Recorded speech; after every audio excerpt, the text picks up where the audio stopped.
Welcome back to the show. I'm the Beer Adventurer, And I'm Lunchbox. and this episode is Budweiser's Discovery Reserve. Disco Berry Reserve? Absolutely. All right. What's funny is this is supposed to be done in that far back with the Apollo moon. Yeah, I was reading that on the bottle. There's a cute little story about this being an old recipe. Disco era, even. 5% alcohol. It's got the little short, steiny bottle. This is a red, is what it says. Groovy little caps. I've been seeing the commercial for it, so I figured if I had interest in it, so would you. If you're watching this, you have interest in it. Let's see what color it's really going to be. Oh, It's kind of red. it's kind of red. Amber thing going on. The head is Yeah. red color to it. I'm digging the color. Look at that. I wanted to pour a head. Smells good. Let's see. Wow. Malt. Malt monster. It smells very caramelly. I like the smell. That's that toasted malt. Isn't Oh, it? yeah.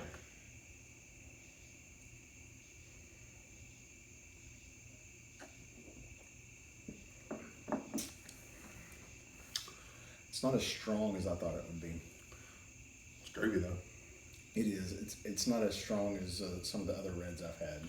This is very malt forward. It's really smooth.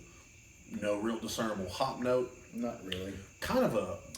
I did not get the sharp finish they were talking about though on the bottle. It says that it's supposed to have a sharp finish, and I didn't. Get I don't get that. I almost kind of get like a little caramel-y, almost Yeah, that's vanilla. what they said. There was toffee, but I think it smells and tastes more like caramel to me.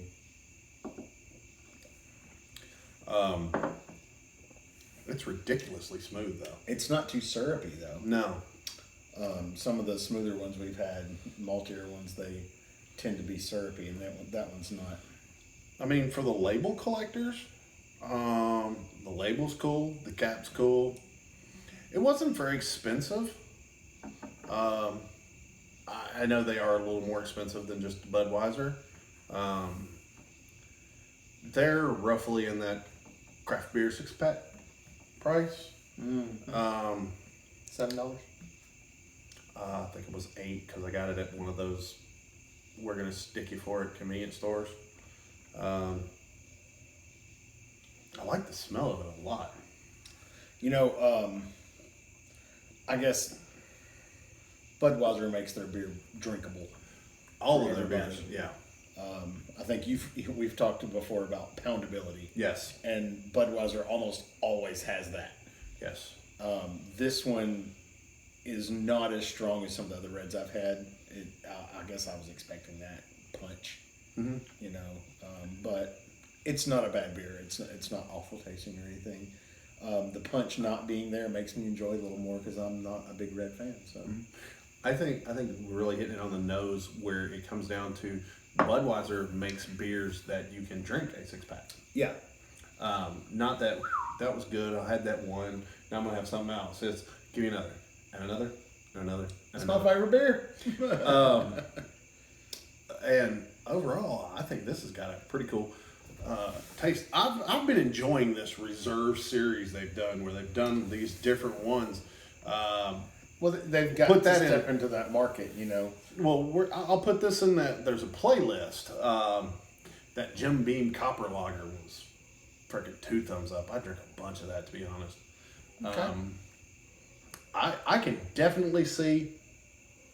This is one of those beers where you can kind of get that more, for lack of a better term, that craft feeling from a beer at any major grocery store. And you're not going to have something that you hate. Right. You're not going to have something that's going to blow your tongue apart, and you're like, I don't know if I can drink any more of these. This would also be a really good way if you're trying to bring that buddy into some more craft style beers as opposed to his or her Coors Light all the time. Ultra. My Mick Ultras. No, man. have one of these. Yeah. Try this Budweiser. I think you might dig it. That's right. I think this is I'm never expecting Budweiser to mess up a beer. True that. I mean, they're not going to make the most stellar things out there, but they're not going to make garbage because they're going to make stuff to sell. Yeah, You that is their main thing. They're going to make stuff that sells, and they're going to sell a boatload of it. Yep. I don't know if you've ever got a chance to take one of their brewery tours. They don't make a little bit of beer. They make a truckload at once. And the best thing about this is if you dig this, it doesn't matter if you pick this up in California, Maine, Florida, or Mississippi. It's going to taste exactly the same. Yes. It is very stable. Yeah. Consistent. Absolutely. Across the country. Well, all right. Well, did you dig it? Actually, I do dig this. I'm not upset that I have a few more. So you would have another? I will have another. I think I would probably have another too. That was a neat little beer. I'm always looking for something cool. They did something crafty. They got the red flavor without making it overpowering. Yeah. Some of the reds have kind of a burnt taste. It said that it used the toasted malts, but I didn't taste any smoky or toast. Right. It was just kind of a caramel thing. Yeah. And how many would you put in pick six? I honestly think that if you're doing a pick six and you have the opportunity to try this, give this a try. This is not bad. I bought a 6-pack. I put 2 or 3 in it. I'll get another 6-pack more than likely. That was the other question. Would you buy a 6-pack? Yeah, I probably will. Would you seek it out? Well, here's the thing. It's not going to be hard to seek out because it's going to be at Kroger. It's going to be at 7-Eleven. It's going to be at Walmart. It's going to be at... It's Budweiser. It'll be around. Until they decide the next one of these reserve series. And then, unfortunately, the last one you'll have a hard time because now I can hardly find that... what about a number? It's a 7. Really? I'm going to have to give this one a 6. Well, I understand you're not a huge red fan. Yeah, I'll give it it is an above average beer. Yeah.